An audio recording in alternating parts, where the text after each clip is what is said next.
Bom, mas voltando, quando você toca nesse ponto, me chama a atenção que a naturalização de algumas dinâmicas referente ao uso do poder da religião, em especial o evangelismo, como um poder de Estado, e aí a gente fala sobre o Estado teológico, se naturalizou a tal ponto de a gente estar falando aqui no início do programa, eu e Pedro, sobre essa potência que é Pablo Marçal, que é um cara que simplesmente usa do cultismo, né, para dizer para uma moça levantar da cadeira de roda, se ela tiver fé, ela vai sair andando, e simplesmente ela cai, e ele diz que faltou fé para ela. Daí ele vai num programa agora como candidato e diz que foi a 2 velórios para ressuscitar mortos, porque Cristo fez isso, mas ele quer fazer mais do que Cristo. Como é que a gente não está vendo isso como um crime? Porque isso é um crime. E como é que as pessoas ditas cristãs não percebem um falso profeta que se arroga até de poderes maiores do que do próprio Cristo? Porque quem não é cristão sabe que isso é charlatanismo, mas não dá bola para isso se quiser votar no cara. Agora, quem é cristão não poderia aceitar esses argumentos. Como é que aceitava? Bom, vamos lá.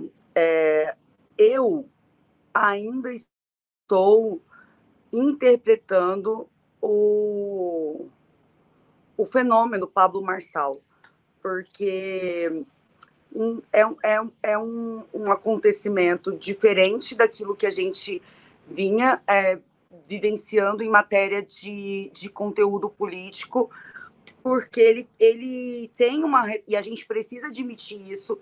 Eu tenho ouvido muitos programas com ele, porque eu não acompanhava até ele ser candidato a prefeito de São Paulo, e ele fala muito bem. E ele vai para os debates da televisão, quando ele está com outros candidatos, ele vai para lá fazer chacota, mas ele também consegue fazer a persona séria, que fala coisas sérias. E então a gente vai ter que ser mais habilidoso para conseguir desmontar esse personagem, porque esse personagem tem méritos na construção de si, entendeu? Então a gente não está falando com alguém que não sabe ser eloquente ou com alguém que que fala só coisas absurdas. E é aí que mora o perigo, porque ele traz nuances de razoabilidade para o absurdo, de modo que o absurdo pareça aquilo que se conecta com a realidade, sabe?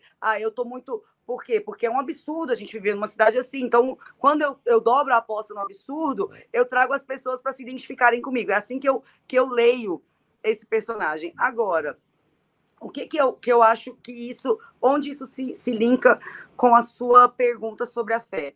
Eu acho muito importante a gente compreender que houve um boom de igrejas evangélicas no Brasil que não primam pela leitura bíblica, que são as igrejas que foram forjadas em uma teologia coach.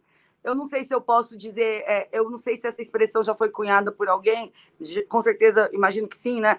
Mas essa teologia, o que é a teologia coach?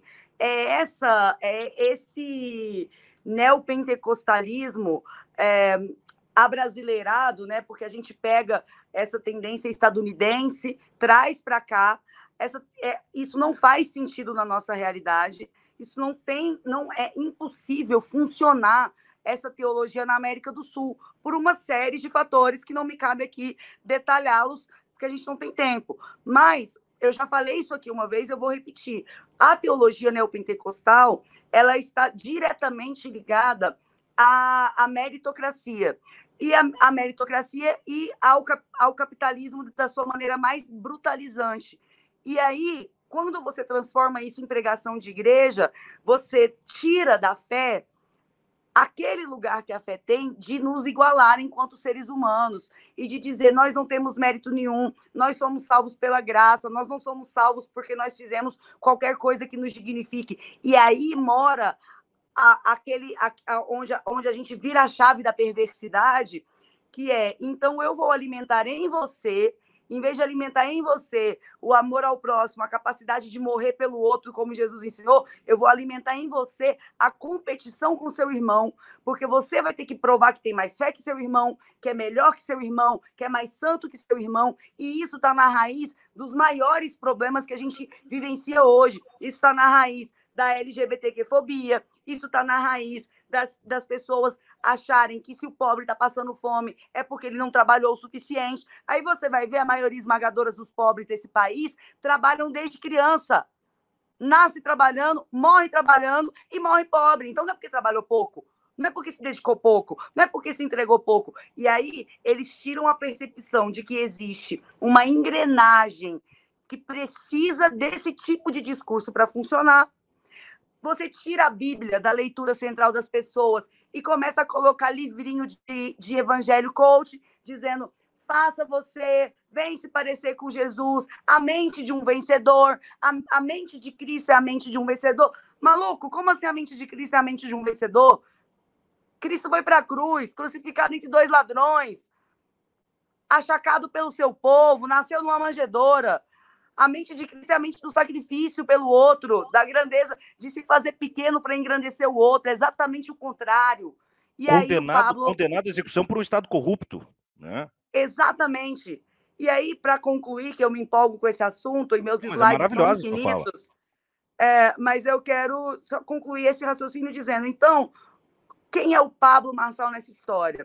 É alguém que entendeu o fenômeno de igrejas que dos últimos 10 anos para cá não se aprofundam em Bíblia, as pessoas vão muito mais pelo sentimento de autojustiçamento, de auto-perdão, de autodignificação, e não se aprofundam na compreensão do evangelho, e aí elas enxergam no Pablo Marçal alguém que dá razão à ética de fé que elas acham que têm e, ao mesmo tempo, em que elas podem se sentir absolutamente confortáveis em desprezar o outro, em suprimir a autonomia do outro. E nisso, como elas não têm Bíblia para dizer que elas estão erradas, o Pablo é a personificação do comodismo egoísta de quem não se permite ser confrontado pelas verdades do Evangelho. É uma anatomia do marçalismo.